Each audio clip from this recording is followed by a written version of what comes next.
Ako si Lorlyn Garcia Velarde, hatid sa inyo ang pinakamaiinit na balita sa bansa. Ito ang News Force. Sa ulo ng mga balita, 1,991 teachers and school heads promoted sa ECP program. Pag-aayuno ng mga Muslim sa Ramadan, inumpisahan na.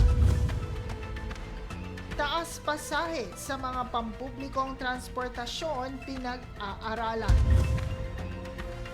Lumang sistema ng dynasty nais tibagin ng Senado. Simula ng Kwaresma, ginunita sa Kongreso, kapulisan handa na. Higit 118 million pesos na kontrabando timbog sa CDO.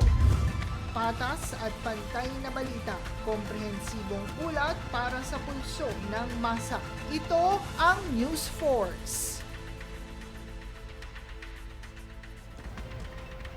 1,991 teachers and school heads mula sa Pampanga at Bulacan clusters ang napromote sa ilalim ng Expanded Career Progression o ECP program. Dumalo si Pangulong Ferdinand Marcos Jr. sa ginanap na mass oath-taking sa San Jose del Monte, Bulacan upang purihin ang mga ito at pasalamatan sa kanilang dedikasyon at malasakit. Ayon sa Pangulo, ang mga guro ang siyang pinaka-hardworking public servant sa buong pamahalaan. Bawat lesson plan na ginawa ninyo, bawat karanasan sa silid-aralan na nililikha ninyo, bawat mabuting asal na itinuturo ninyo, doon unti-unting nabubuo ang kumpiyansa at pangarap ng ating mga estudyante.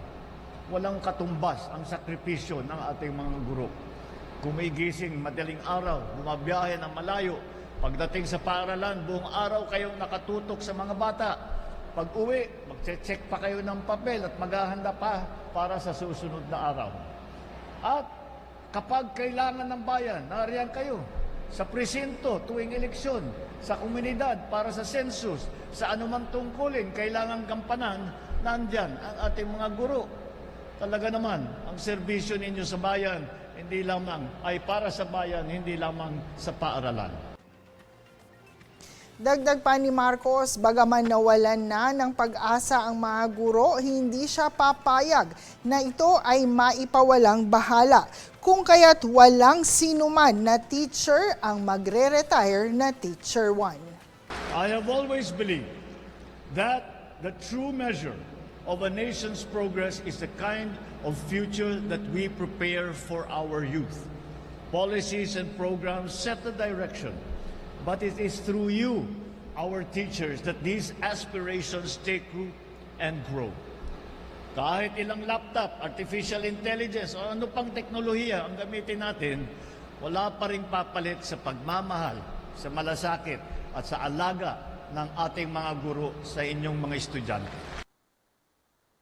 Pinangunahan naman ni DepEd Secretary Sani Angara ang panunumpa ng mga guro na ang iba sa kanila ay malapit ng magretiro at bago pa man dumating ang oras ay nakatanggap na rin sila ng kanilang minimithing promotion.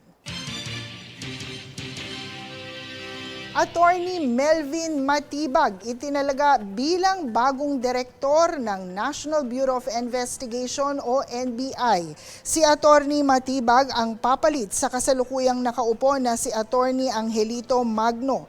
Si Matibag ay PDP Laban Secretary General at nagsilbi rin bilang Cabinet Secretary noong panahon ni dating President Rodrigo Duterte. Yan lamang po ang ibinigay sa akin impormasyon. Hindi po pa naibigay sa akin ang rason. So kapag ibinigay na po sa atin, una-una prerogative naman po. Una-una man po prerogative po ng Pangulo.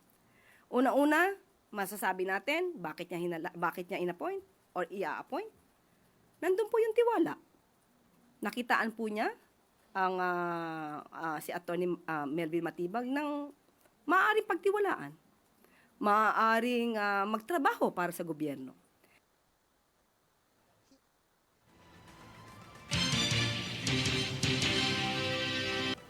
Samantala, inumpisahan na ngayong Huwebes ang unang araw ng fasting o isang buwang pag-aayuno ng mga Muslim sa Ramadan.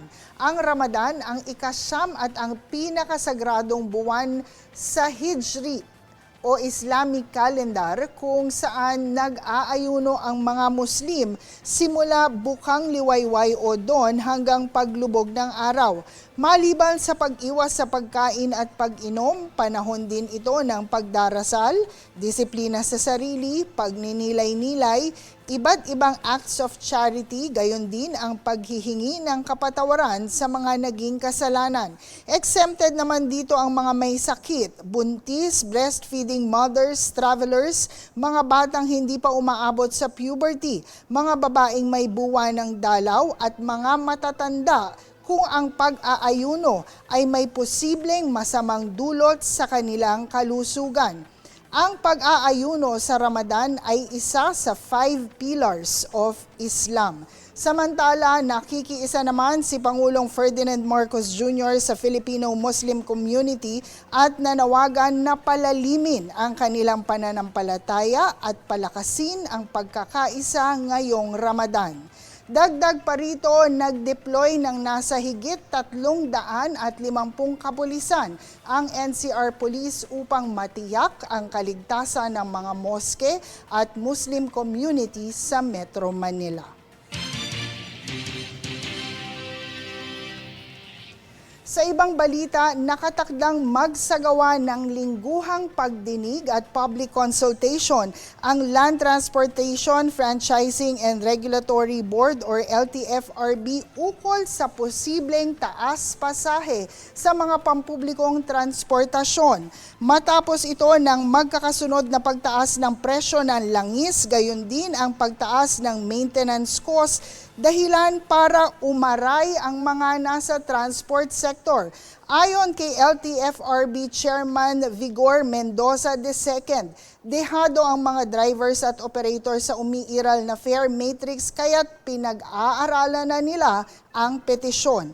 Mula sa 13 pesos na kasalukuyang minimum fare nais ng mga petitioner na gawing 15 pesos ang pamasahe para sa traditional na jeep at 17 pesos naman para sa modern jeepney. Bukod sa mga pampasaherong jeep, humihingi rin ng dagdag pasahe ang mga pampasaherong bus at taxi.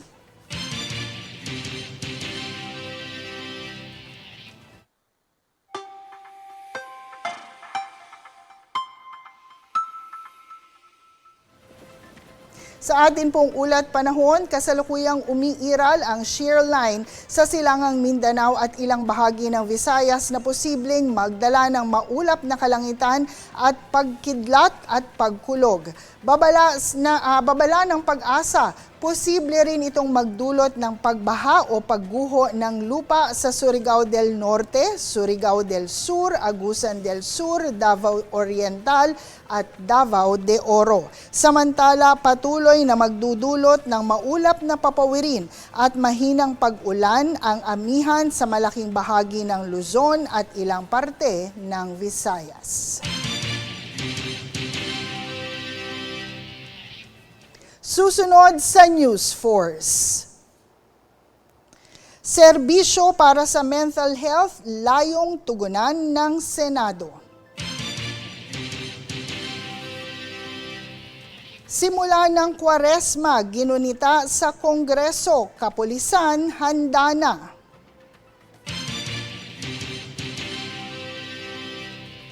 Higit sa 118 million pesos na kontrabando timbog sa CDO. Manatiling nakatutok para sa higit pang mga balita sa pagbabalik ng News Force.